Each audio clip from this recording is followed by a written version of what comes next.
Guys, good morning.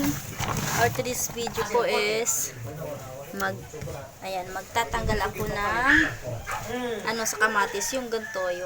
Kasi ito yung nakakatusok sa niya, sa balat, kaya bilis siyang masira. Kaya tinatanggalan ko siya ng hindi ko na nabidyohan yung pag-harvest ko kasi nagmamadali ako kanina kasi init. Ito. Ayan. Ito yan.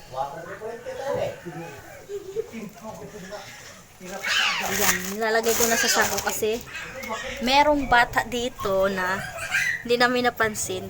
Tinatapon na sa baba yung kaya hindi ko na napansin. Kaya ilalagay ko na sa sako.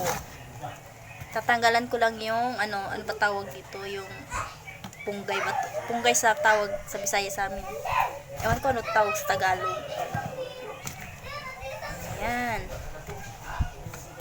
Aabot din to ng isang box or sobra.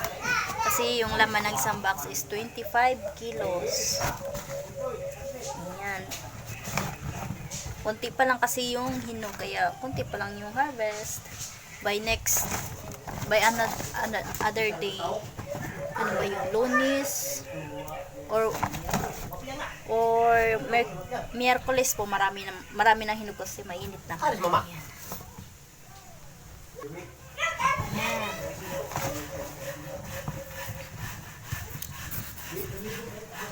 Thank you for watching, guys.